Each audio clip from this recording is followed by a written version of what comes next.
Welcome back. In today's lecture, I am going to discuss about the linear and nonlinear systems. So, what we observe in the previous class that I have some dynamical system, and we have already seen that meaning of dynamical system is that I have some kind of abstract representation where input and output pair is real, and after that we have defined the idea of a state, which is somehow the internal variable, such that if I know the input and a state, then uniquely I can determine the output. And after that we have also keep one condition, that whatever input, that should not be function of the future output. So like that we have defined the dynamical system, a state of dynamical system, and after that we have also defined what is meaning of linear system. In today's lecture, the main idea is in twofold, and in first part I will discuss the generalized representation of nonlinear system, and after that I will also confirm that whatever matrix representation of linear time invariant system, that will satisfy the property, whatever property we have talked about, means superposition property we have already told, but we haven't checked till now. So today I am going to check, and in order to check that property, first I have to formulate the map between input and output. So I have some kind of equation that is called a state space equation, and after that I have to generate the input output pair from that state space equation, and once I will generate, then I will check the superposition principle. So that is somehow the main idea of today's lecture. So let us start with very simple example. So I have again taken this example pendulum system, because I have already discussed about this. So length of pendulum is L and theta, and we have already seen that here using Newton's law I can write F equal to ma. So and I have one more force, and that this force K L theta dot whatever I am telling, that this force, this is due to damping, and after that this particular component is coming due to the gravitation, and Ft is the external force. If that is torque, then you have to convert torque into force, and at that time, means whatever equation, that is little bit different than this equation. So please be careful about that. And after that I am going to represent in a state space, and I have already told you that means here a state is theta 1 and theta 2, and what is physical interpretation of a state we have already seen in the previous class. So I have represented whole system, means this particular equation, in form of x1 and x2 like this. And now try to see that this particular system here, so what we have seen, means still we haven't checked it, that if system can be represented like this, x dot equal to at into xt and plus bt into ut, and that represent somehow linear system. So this is the representation of linear system, and it is very easy to check that I cannot represent this particular system in this form. And again I have different subclass, that if A is constant matrix, at that time I have, if A is constant matrix, then this is linear time invariant system, otherwise this is linear time varying system. So now let us see that if I am not able to represent like this, then how to do representation. So this representation is a little more general, and here first I am assuming that in this particular example, now I am assuming different thing. I am assuming there is no force. So suppose that if there is no force, then somehow I can assume that Ft equal to 0, and if I assume Ft equal to 0, at that time from this equation, here you can see that this particular part, this is not present, and if this is not present, then I can represent this whole system like this, and means and where x is nothing but x1 x2 and transpose of this, and fx is nothing but, I can again write this fx like this. So I'm going to write fx, that is x2, and after that remaining term. So if you see the remaining term of this equation, then remaining term is nothing but these two terms, that I have minus g by l sin x1 minus k by m sin x2. So basically you can write like this. So you can just substitute this whole term at this place.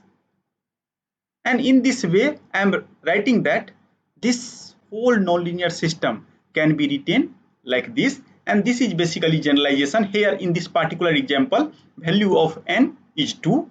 Then I have just two states, x1 and x2.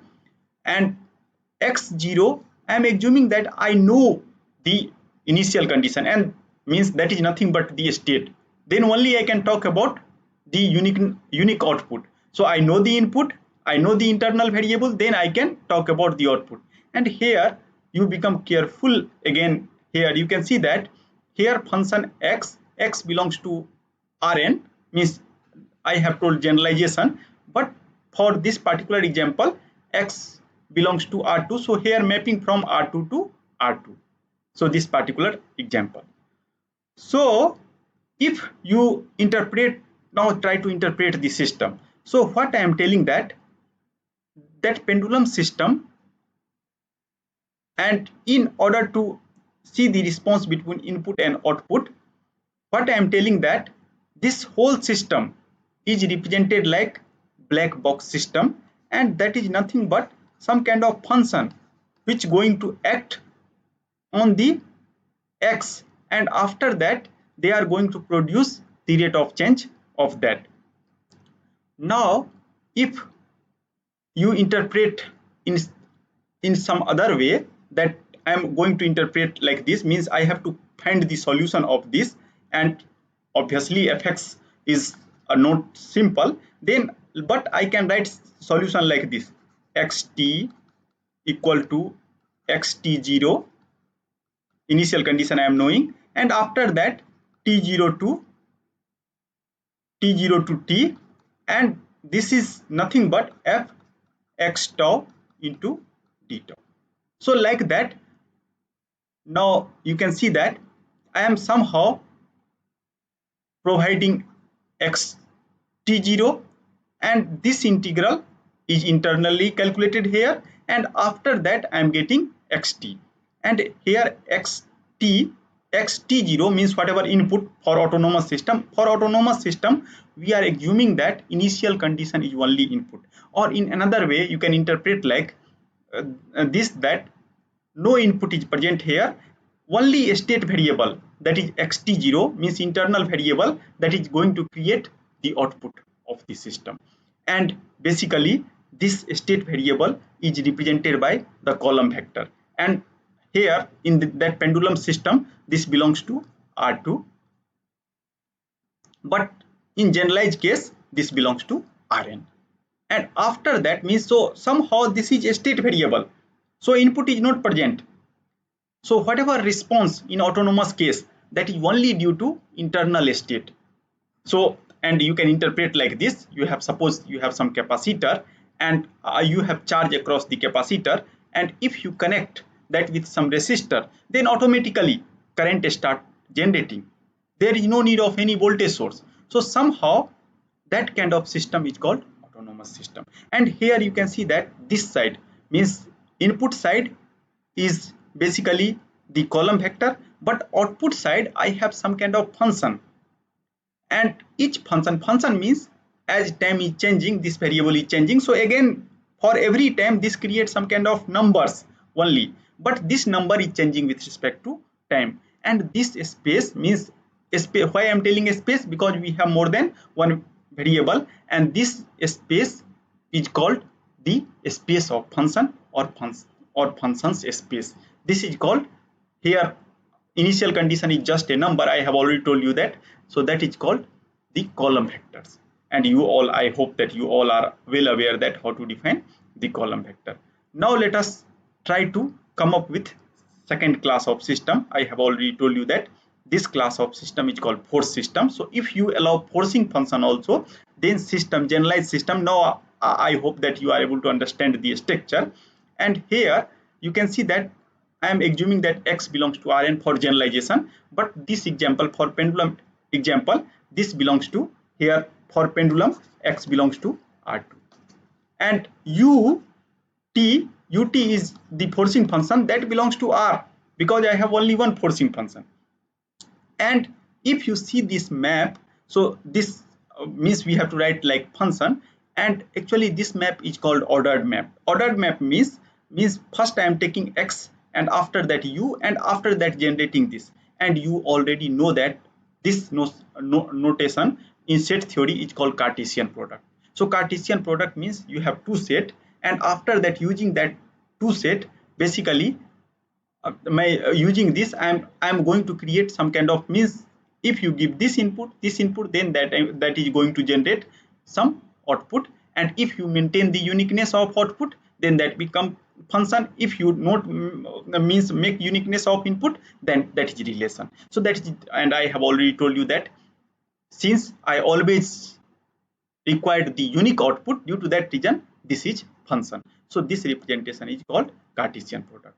So those who are not familiar with Cartesian product, please just see the literature. And here I have output. So again this is generalization, but case of pendulum, my output y equal to x1, or you can also tell that is nothing but theta, or you can also assume another output, that is theta dot. Sometime you can try to take two output, means theta and theta dot. At that time you have to again represent like this. So suppose in pendulum system you want both quantity as a output, at that time you have to do like this, you have to write like this, and here x1 and x2. So you can somehow you can see that now I have this belongs to R2, and here y is y1 y2, and x I have already told that theta and theta dot. And in this way we can generate that system, force system. Why I am telling force system? Because here forcing function is explicitly present.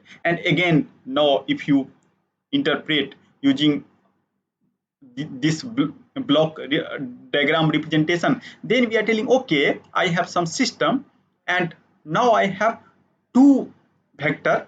One is the column vectors, because I have already told you that state is somehow generate some kind of numbers. So I have somehow numbers, and after that again I have input. So input again form some kind of column vector, and at each time that is going to change, because ut I am assuming that is function of time.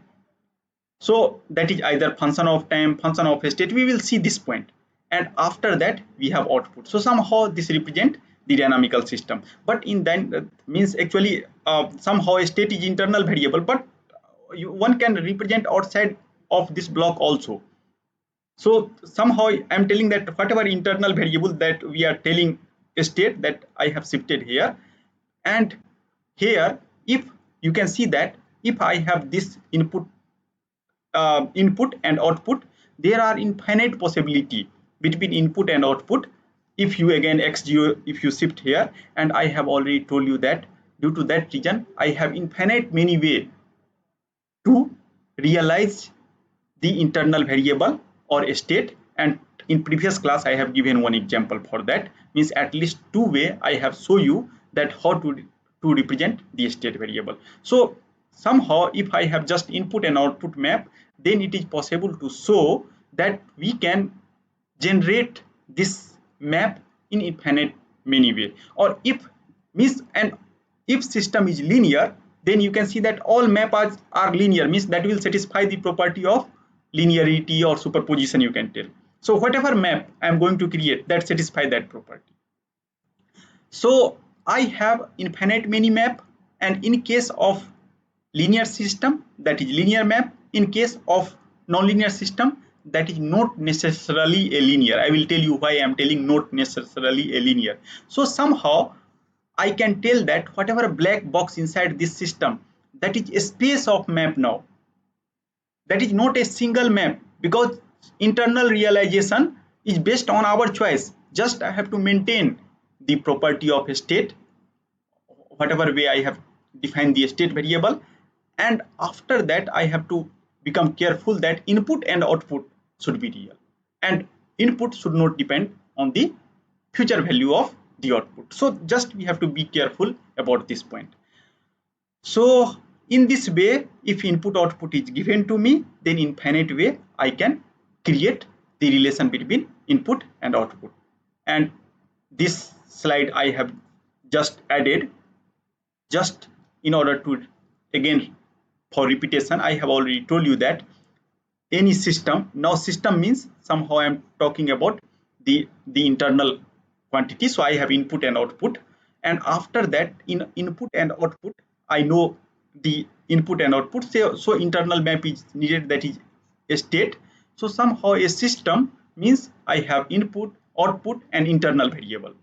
So a system is called linear if two state input output pairs that will satisfy this property. In previous class we have already discussed about this, and we have discussed about these two property. So first property is called additivity, and after that we have also defined the second property, and that second property we have defined, that is homogeneity, and after that combination of these two quantity we have defined like the superposition. So we have already defined. And why I have brought this things here again, because in previous class I have told you that we have made one kind of definition, and if you see literature, people are writing that is not a concrete definition, that is imprecise definition of nonlinear system. So whenever we are talking about nonlinear system, so it doesn't means nonlinear is somehow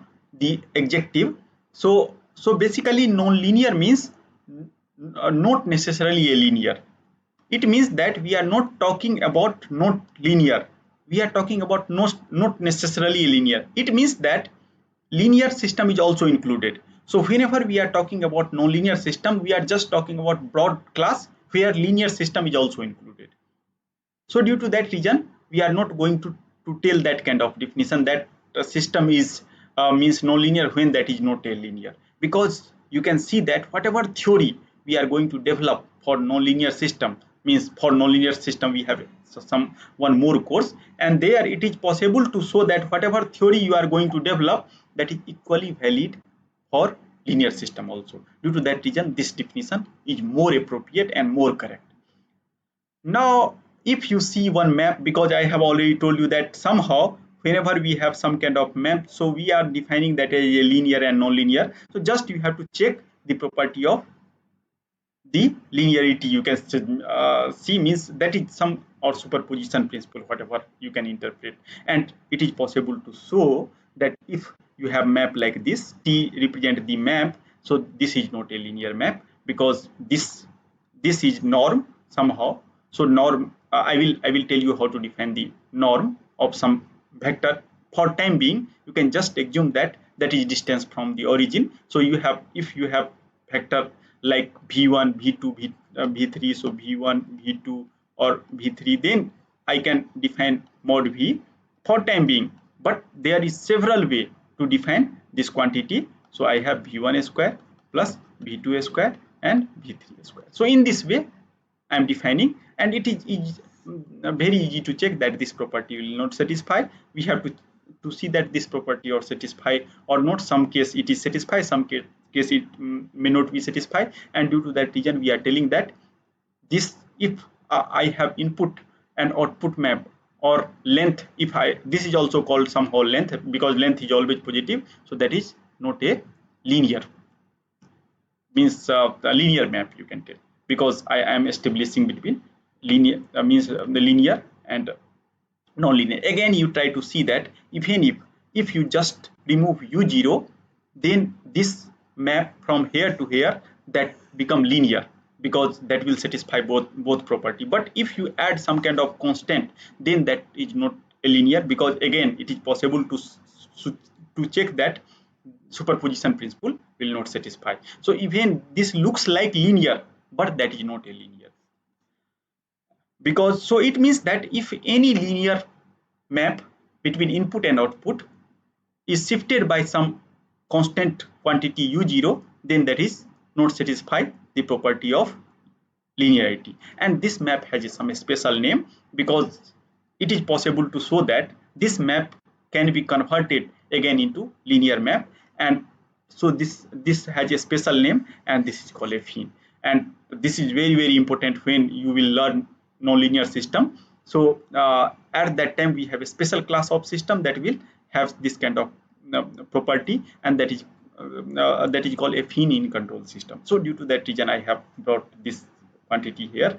Now let us try to see the you may have seen that in literature several place people are writing superposition, several place people are writing linearity. So for sake of completeness, I am writing like this. So suppose that if you have u like this, and if you apply some kind of map on both sides, and if this will satisfy this kind of property, then we are telling this map as a linear map. And during your first year course you have already learned about this, that whatever resistor, all not always but in some circumstances, they will govern by this kind of equation v equal to ir. And again this is due to that reason we are telling this as a linear element.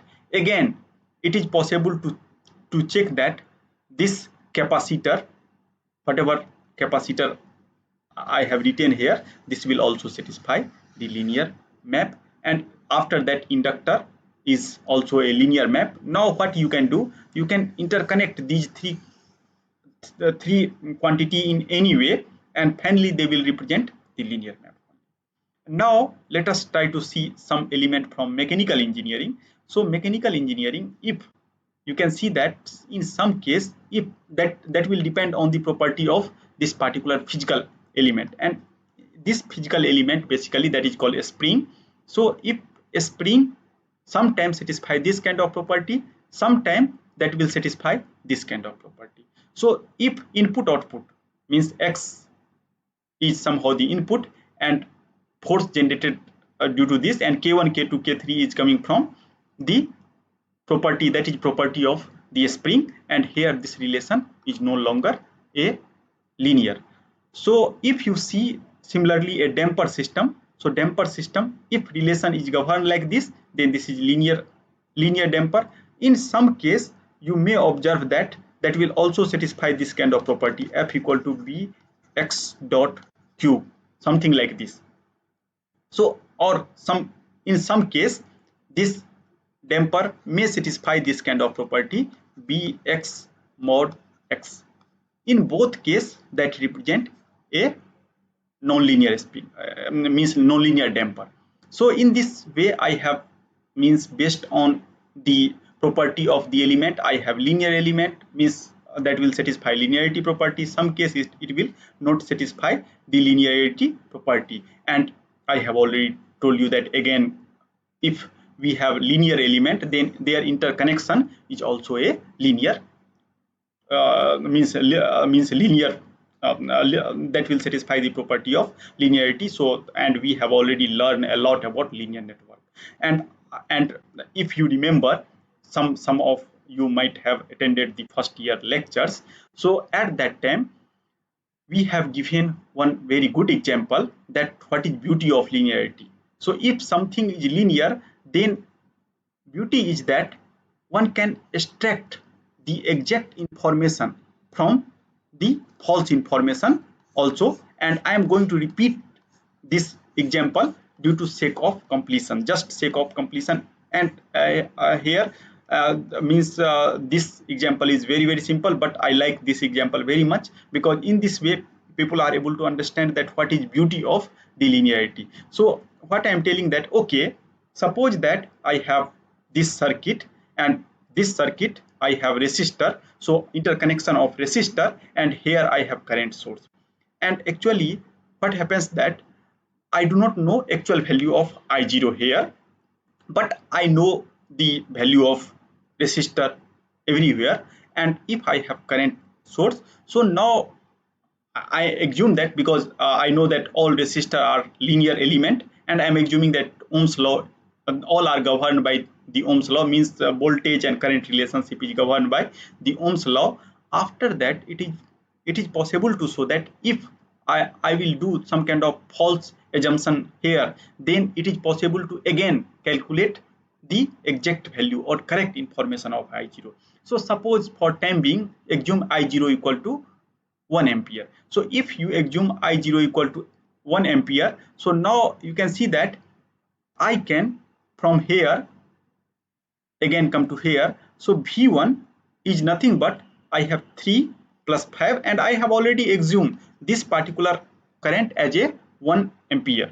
So if that is 1 ampere, then basically this voltage I can calculate, that is nothing but the 8 volt. Now similarly I can calculate the I1, because now I know that voltage, whatever, this is ground, so voltage difference between these two terminal, either coming from here or coming from here, both are same. So I can able to calculate the current through this particular element, and that is nothing but V1 by 4, and V1 I know. So due to that reason I am able to know this is 2 ampere current, and I have already assumed here 1 ampere current. So here basically in this assumption, with this assumption, this current, whatever current that is going to flow through this I2, that is nothing but that is 3 ampere. My addition of means, and you know why I am telling that, because here whatever incoming current and outgoing current, that is equal. So in this way I can able to find what is value of this current, and if you know the value of this current, again I can calculate the V2, and V2 is nothing but now V1 into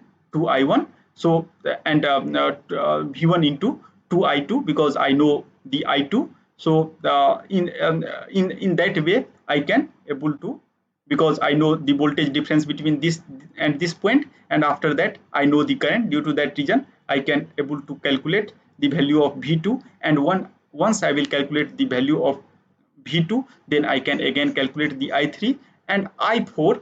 Now you can see that I can calculate the value of I4 by, that is addition of this current by this current, and that current is somehow coming to the 5 ampere. So what happens that if I assume here false information, here what I have done, I have assumed the false information across this particular element, and that is somehow, if that is 1, then 5 is reflected here, but originally here I have 15, so I can scale it out.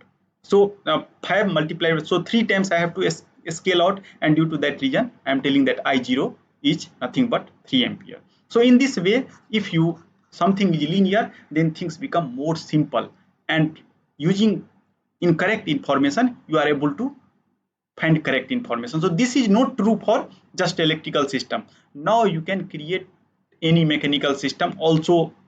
They will satisfy linearity property, means you can assume linear spring, linear mass, and means linear spring, linear damper, and after that you can create linear circuit, and again you can use the again whatever law from mechanical engineering, and after that you can again do same kind of analysis. So that is one of the most important beauty of the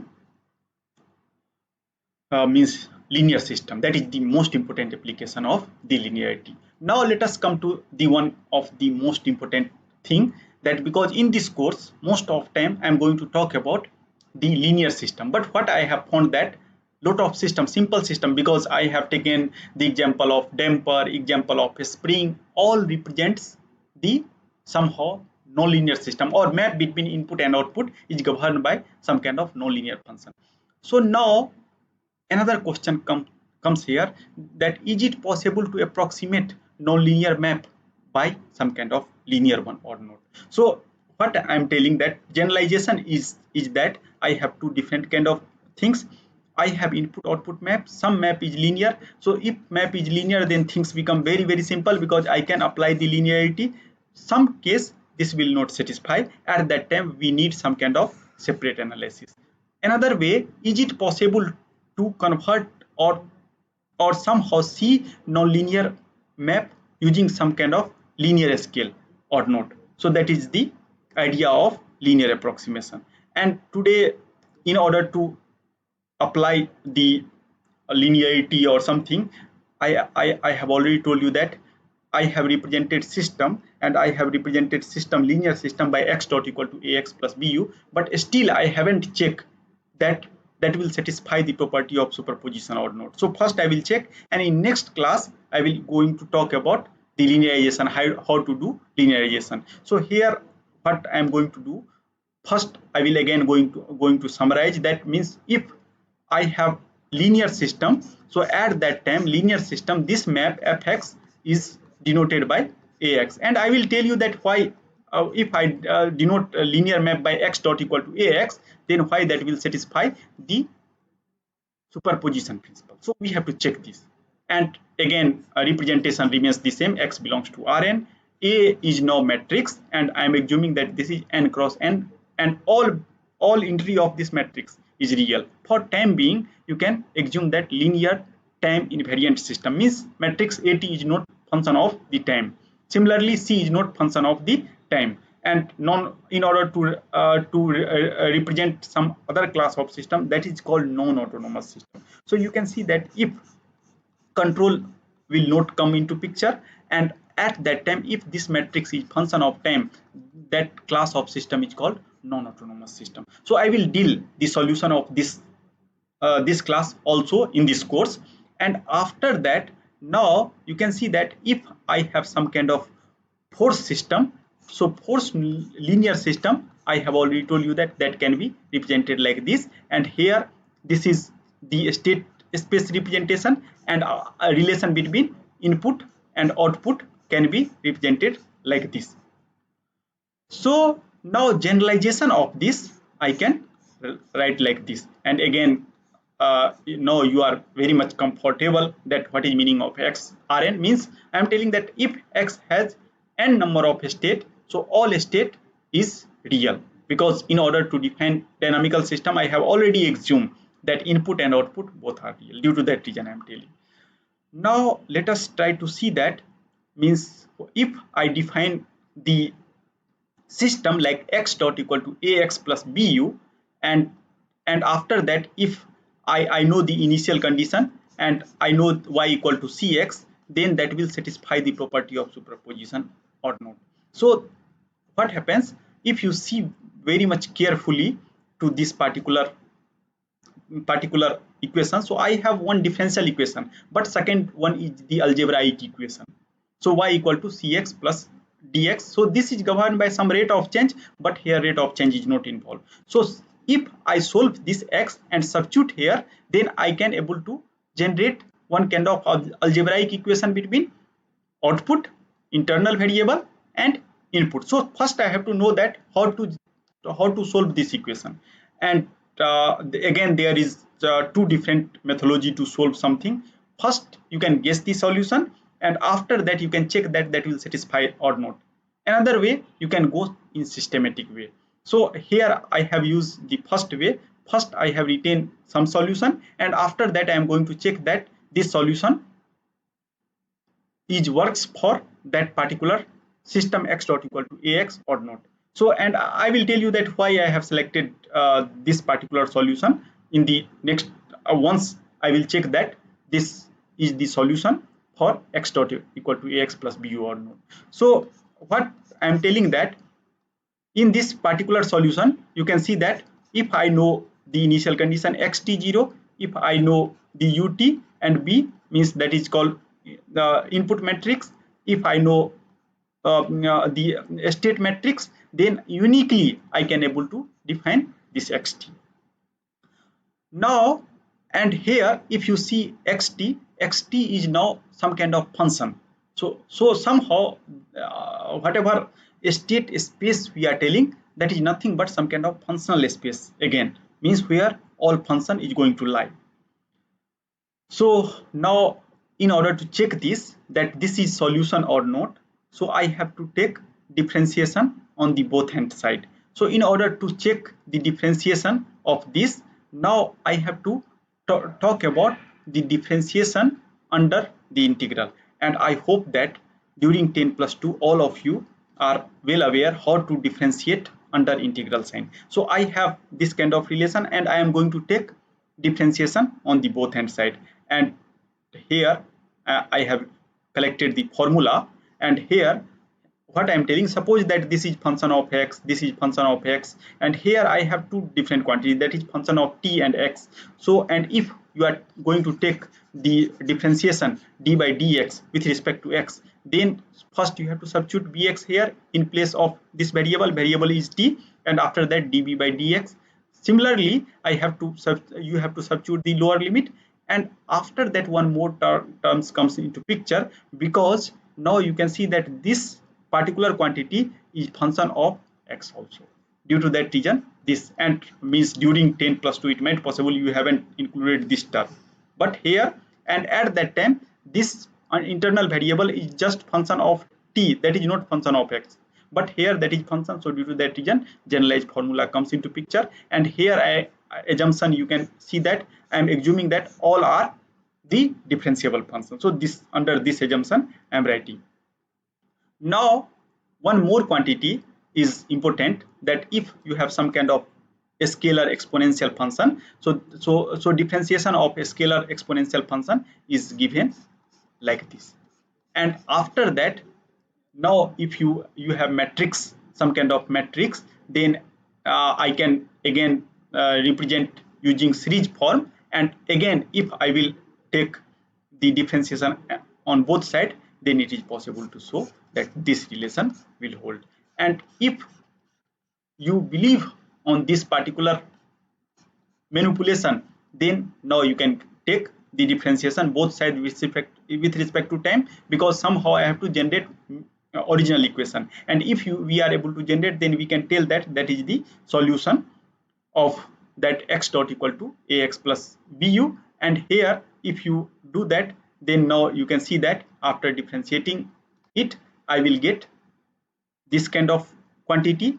And after that, what we are telling, that now I am going to take common a as a common, because a is constant matrix. So I may, even if I will take it out from the integral, our manipulation will still work. And after that, now you can see that up to here I have already assumed that is nothing but that is x, and due to that reason I am going to substitute this whole quantity equal to x in the next part, and after that again I can recover this system x dot equal to ax plus bu. And due to that reason we are telling that solution, whatever solution I have written, that means that solution is solved for our purpose.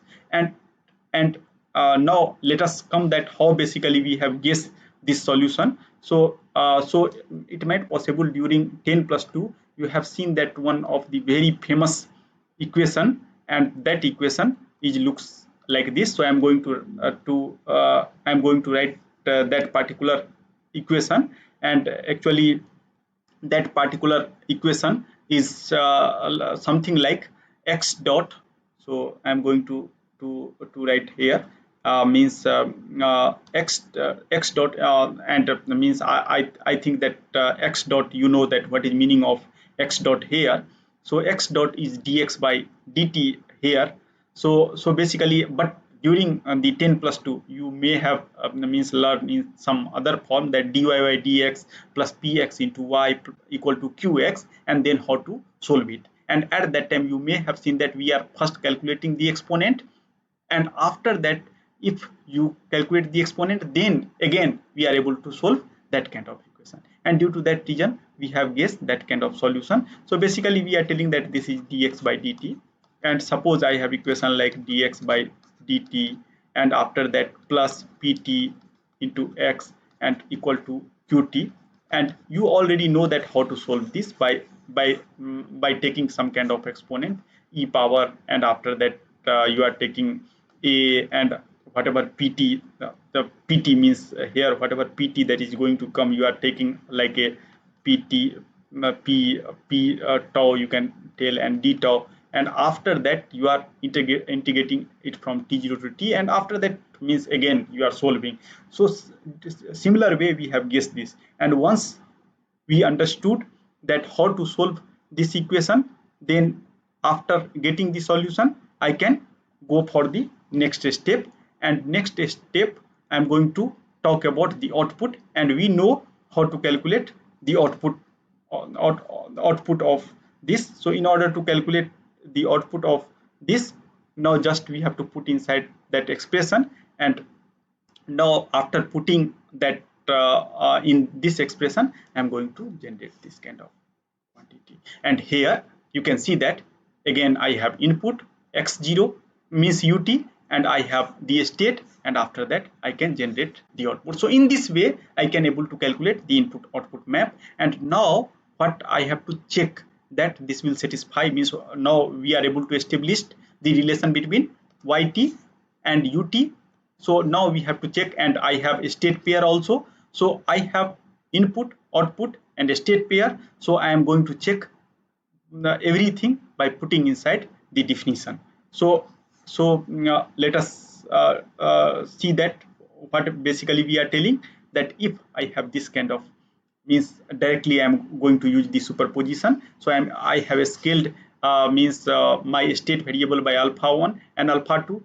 Similar scaling I have done for the input, and after that just I have to show this will hold or not. And due to that reason I am going to replace my x0 by this generalized expression, and similarly u by this, and it is possible to show, means it is very easy to show. So I haven't write each and every step. So what is our conclusion from this particular manipulation?